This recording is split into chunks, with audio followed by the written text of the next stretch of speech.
অবশ্যই প্রত্যেকটা বছর আসলে 16ই ডিসেম্বর আমি যখন আসলে খেলোয়াড় ছিলাম, আহ, তারপর প্রফেশনাল প্লেয়ার যখন ছিলাম, তখন আমি এই দিনটার জন্য ওয়েট করতাম। খুবই ভালো লাগে যে সব এক্স প্লেয়াররা এসে এই 16ই ডিসেম্বরে বিজয় দিবসে আমরা সবাই একত্র হয়ে খেলি।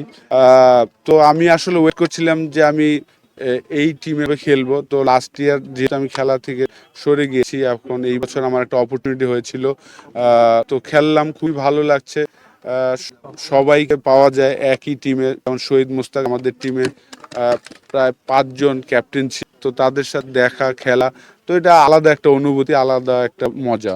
দেখেন আমরা যারা এখানে খেলছি সবাই জেতার জন্য নামি, তো অবশ্যই জেতার জন্য যা যা প্রয়োজন সেই জিনিসগুলো তো সবাই করে থাকি। আবার যেহেতু সব আমরা খুব ক্লোজ, তো সবাই উইক পয়েন্টটা তো আমরা জানি কোন জায়গায় কি বললে কি হবে, সেই জিনিসটাই করা হলো। আমি তো এনজয় করি আসলে এখনো, যেহেতু আমি বেশি দিন হয়নি যে আমি খেলা ছেড়েছি, আমি 4-5 মাস আগেও ইংল্যান্ডে পুরা সিজন খেলে এসেছি। তো স্টিল আমি খেলা এনজয় করি, লাভ করি, তো ভালো লাগছিল। আজকে আসলে আমাদের শুরুতেই 3 জন ব্যাটসম্যানই আসলে আমরা এলবিডব্লিউ হয়ে গেলাম। এই ম্যাচগুলোতে আসলে আমরা আশা করেছিলাম যে আমাদের হয়তোবা একটু রিভিউ সিস্টেম থাকবে, সেই সিস্টেমটা ছিল না বলে আসলে টপ 3 আউট হয়ে গিয়ে। রিভিউ থাকলে মনে হয় এলবিডব্লিউ পেতে, রিভিউ থাকলে যে প্রতিপক্ষ বলতেছিল আম্পায়ার আপনাদের 3 এলবি দিয়েছে। হ্যাঁ, সেটাই একদম শুরুতে আমাদের টপ 3 ব্যাটসম্যান যারা ভালো করার সম্ভাবনা ছিল তাদেরই আসলে আউট দিয়ে দিয়েছেন। তারপরে আমি বলবো যে নাদিফ এবং তুষার ভাই যে এক্সপিরিয়েন্স এবং তার যে মিডল অর্ডার ব্যাটসম্যান যেভাবে খেলতে হয় সেই জিনিসটাই করেছে। এটা তো অবশ্যই ভালো লাগছে, আসলে তারা খুব এক্সাইটেড এই 16ই ডিসেম্বরে মাঠে আসবে। লাস্ট 3-4 দিন ধরে তাদের বলছিলাম যে তোমাদের 16 তারিখ নিয়ে যাব, এবং আমার ছেলে আসার আগে কালকে রাত 12টা পর্যন্ত সে প্র্যাকটিস করছিল, মাঠে এসে সে ব্যাটিং করবে। তো ভালো লাগে আসলে যখন সন্তানরা আসে, বাবারা খেলছেন, এবং আর কি বাবারা যদি ভালো কিছু করে তারা প্রাউড ফিল করে। যদিও আমার বাচ্চাগুলো খুবই ছোট, বেশি বড় না, তারপরেও তারা খুব প্রাউড ফিল। আমরা জয়েন্ট ফ্যামিলি, বড় ভাইয়ের ছেলে তানজিল সে কিন্তু বিকেএসপিতে আছেন, ক্লাস 9-এ পড়ে, লেফট হ্যান্ড ব্যাটসম্যান। তো যেহেতু আমরা জয়েন্ট ফ্যামিলি, আমি আমার ছেলে কোভিডের সময় হয়েছিল, তো আমি প্রচুর খেলা দেখি, তো আমার ছেলে মেয়ে আমার সাথে বসে বসে সব খেলাই দেখেন, তো তারা এই কারণে এনজয় করে। তো এখন দেখা যাক তারা কতদিন এই জিনিসটা ভালোবাসে এবং এনজয় করে। যদি তারা খেলতে চায় অবশ্যই আমরা তাদেরকে সাপোর্ট করব। দুইটাই এনজয় করি, ব্যাটিং করতেও ভালো লাগে, ব্যাটিং আর কি আর কি তাদের যদি কোনো টিপস দিতে পারি সেটা ভালো লাগে। মানে অনেক প্লেয়ারের সঙ্গে দেখা হয় না, বাট একটা ইমোশন কাজ করে। আজকে যখন আমরা ভিতরে ড্রেসিং রুমে বসেছিলাম, আইসিসির 4-5 জন প্লেয়ার একসঙ্গে একটা ছবি তুলো, লাকিলি আমি সেই গ্রুপে ঢুকে গেলাম। সো এই যে স্মৃতিগুলো, এগুলো ওনাদের সঙ্গে খেলার অভিজ্ঞতা, পাশাপাশি আমার সঙ্গে কিছু খেলা প্লেয়ার, আমার খেলা কিছু প্লেয়ার, সবার সঙ্গে যে গ্যাদারিংটা বা আড্ডাটা, এটা অনেক মজার একটা বিষয়। আমি আসলে সারা বছর অপেক্ষা থাকি যে 26 মার্চ 16ই ডিসেম্বরের খেলাটা। সো এবার যখন 16ই ডিসেম্বর আমাদের কারেন্ট প্লেয়াররা ম্যাচটা খেলবে, আমি ভেবেছিলাম হয়তো আমাদের ম্যাচটা হবে না, একটু আপসেট হয়েছিলাম, বাট দেখলাম ঠিকই অ্যারেঞ্জ করছে, তো থ্যাঙ্কস ফর দ্যাট। আর আসলে এটা চমৎকার একটা না, এটা আসলে মজা করছিলাম যে আউট তো প্লাম আউট, আমি নিজেও খেলে বুঝেছি। বিষয়টা হলো যে এই ধরনের খেলায় এই এলবিগুলো না দেওয়াই ভালো, আমরা আসলে এটাই আশা করি। কারণ সেকেন্ড টাইম হলে আউট দিয়ে দেখ, কিন্তু যে আমার আউট দিল, আশরাফুলেরটা পরে দিল, রফিক ভাইয়েরটা দিল, পরে জাভেদ ভাইয়েরটাও দিল। আসলে এই খেলাগুলো আমরা এই এলবিগুলো আশা করি যে দিবে না, এই জন্য জাস্ট ফান করে দাঁড়িয়েছিলাম, but that was glam out. না না, এটা না কিন্তু মজাই হবে না, মনে হয় ডেড ম্যাচ। সো এই ম্যাচগুলো মজাটাই সবচেয়ে আনন্দের বিষয়। এবং আপনার সবচেয়ে বড় যে বিষয়টা, আজকে দেখেন দীপু স্যার আমাদের কোচ, মানে আজকে ফিল্ডিং করেছেন। সো এই যে মজাটা, মানে এই যে আনন্দটা, এটা আমার মনে হয় সবচেয়ে বড় পাওয়া এই ধরনের। না, অবশ্যই আলহামদুলিল্লাহ অনেক ভালো বোলিংও লাগছে। করেছেন।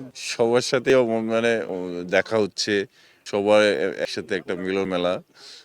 আলহামদুলিল্লাহ। না, আই ট্রাইড।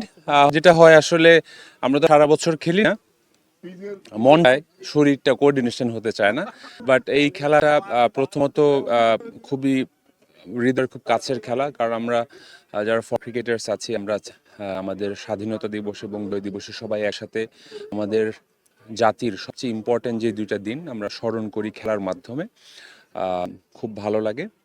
আর স্মরণ করি যারা এই দেশের জন্য কোনো কিছু চিন্তা না করে আত্মত্যাগ করেছিলেন, তারা না থাকলে তো এই দেশ হয় না। সো আমরাও হয়তো এখানে এভাবে কথা বলতে পারব না। না, সেটা পারতাম না।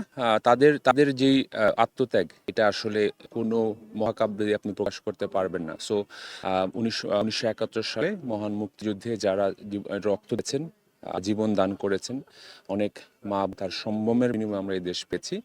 তাদের জন্য আজকে এই স্বাধীন দেশে আমরা মাথা উঁচু করে থাকতে পারি, নিঃশ্বাস নিতে পারছি, বলতে পারছি যে আমি বাংলাদেশি। সো তাদের জন্য অনেক অনেক অনেক দোয়া, এবং আশা করি এই দুইটি দিবস, এই বিজয় দিবস থেকে আমরা আমাদের যেই মোটিভেশনটা নিয়ে আমরা বাংলাদেশকে সামনের দিকে এগিয়ে নিয়ে যাওয়ার চেষ্টা করব। যতদিন বাংলাদেশ থাকবে ততদিন চেষ্টা করব ইনশাআল্লাহ। কল করেছে যে মাঠে আসতে হবে, আমার মনে হয় যে ভেরি গুড, মানে গেট টুগেদার এই অপরচুনিটি আসলে ছাড়া ঠিক না। আর যে প্লেয়ার খেলাটাই মুখ্য বিষয়, সবার সাথে দেখা হওয়া, একটা মজা, এটা আমাদের কাছে অনেক বড় পাওয়া। একটা মিলন মেলাও তো বটে। অবশ্যই আপনি দেখেন সিনিয়র যারা আছেন তাদের সাথে কাজের সুবাদে তো বছরের ম্যাক্সিমাম টাইমে ব্যস্ত থাকতে হয়, সেই জায়গাটা আমার মনে হয় পুরো ফ্যামিলি, অল ফ্যামিলি এখানে, এবং সবার সাথে দেখা হচ্ছে, সবার কুশল বিনিময় জানা হচ্ছে, এটা আমাদের কাছে আসলে সত্যি সত্যি একটা বড় পাওয়া। ম্যাচটা জিততে পারলেন না, একটু স্লো ব্যাটিং করেছেন, অনেকে শাহরিয়ার নাফিসের জন্য বলছে। ম্যাচ জেতাটা আসলে মুখ্য বিষয় না। আমার মনে হয় যে যে অবস্থা আপনি দেখেছেন, ফিল্ডিং এ বডি চলে না, বোলিং এ বল চলে না, সেখানে জয় মুখ্য না, খেলাটা ফানটাই বড় বিষয় ছিল, এবং আমার মনে হয় যে আমরা সবাই সেই ফানটা চমৎকারভাবে করতে পেরেছি। সেই ধার তো ফিরে আসা সম্ভব না, স্বাভাবিক। ফিটনেস একটা বড় ব্যাপার, বয়স, ফিটনেস। তারপরে এটা যেহেতু একটা খুব কম্পিটিশন একটা ম্যাচ না, এটা একটা স্পেশাল ডে উপলক্ষে আমরা সবসময় গেট টুগেদার একটা হয়, তো একটা স্পেশাল ডে উপলক্ষে সবার জন্য দেখা সাক্ষাৎ হয়, এটা একটা বড় factor আমার। অবশ্যই একটা স্পেশাল ডে আমরা জানি বা দেশটা পেয়েছি, যাদের জন্য তাদের স্মরণীত স্পেশাল এই ডেটা, তাদের জন্য ডেফিনেটলি এটা একটা বিশাল উপলক্ষ সবার জন্য, আমাদের দেশের মানুষের, আমাদের জন্য, সবাই এটা খুব বেশি এনজয় করি এই টাইপের।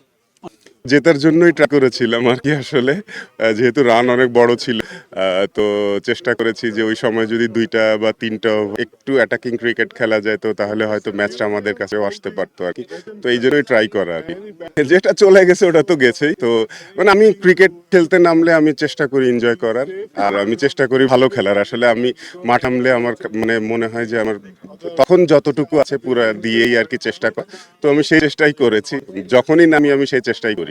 অবশ্যই অবশ্যই বিশাল বড় গেট টুগেদার এটা আমাদের জন্য, বিকজ প্রচুর ন্যাশনাল টিমের প্লেয়াররা যারা থাকেন, যে বিভিন্ন কাজে বিভিন্ন ব্যস্ত থাকেন বা ঢাকার বাইরে থাকেন, তো দেখা হয় না। তো বছরে এতটুকু আমরা করতে পারি যে এই 26 মার্চ আর 16ই ডিসেম্বর এই 2টা দিনে হয়তো অনেক মানুষের সাথে আসলে দেখা হয়। না, ব্যাটসম্যান কখনোই লেগ বিফোর হওয়ার পরে খুশি থাকে না, সবসময় বলে আউট হয় নাই। সো 3টা লেগ বিফোরই প্লাম ছিল। যদি কোনো ভিডিও থাকে আমাদের কাছে ভিডিও আছে, তো আপনারা যদি এটা ক্লোজ দেখতে পারেন তাহলে দেখবেন যে আউট ছিল। একদম একটু জানতে চাচ্ছিলাম, একটা মিলন মেলাও তো বটে, একটা সবাই মিলে একটা অন্যরকম একটা পরিবেশ। অবশ্যই অবশ্যই, সব এই দিনটায় সব সিনিয়র ক্রিকেটাররা একসাথে খেলে, আমরা যারা এক্স ক্রিকেটার আছি আমরা সবাই একসাথে আসি, একটা দিন অনেক মজা হয়, খেলা হয়। সো এটা এই দিনটাই আসলে এনজয় করি আমরা। না না, অবশ্যই বিপিএল আসছে সামনে, নোয়াখালীতে আমরা কাজ করছি, সুজন ভাই রাজশাহীতে আছে, অনেকেই আছে বিপিএল এ যারা কাজ করবে ম্যানেজমেন্টে। সো মজা হয়েছে আসলে। আম্পায়ার মানে স্পোর্টিং নিশ্চয়ই আপনার কি মনে হয়? একটু একটু হাইট ছিল, বাট এটা থার্ড আম্পায়ার না, এটা আসলে কখনো বলে না ব্যাটসম্যান হান্নান ভাই তো মাঠে গিয়ে যে রাজি হয় না। না, এটা আমি বলছি যে আম্পায়ার আউট, এটা আউট না। অবশ্যই একটু হেলদি হওয়া উচিত। আমি মনে করি ডে নাইট খেলা একটু মিউজিক সিস্টেম করলে, ফ্যামিলি যদি ইনভলভ করতে পারে, আরো সুন্দর হবে এটা। ওভারঅল একটা মিলন মেলাও তো। তো অবশ্যই অনেক দেখা হয় না 2 মাস 6 মাসে, তো এটা দেখা হয় একটা, এটা অনেক বড় পাওয়া।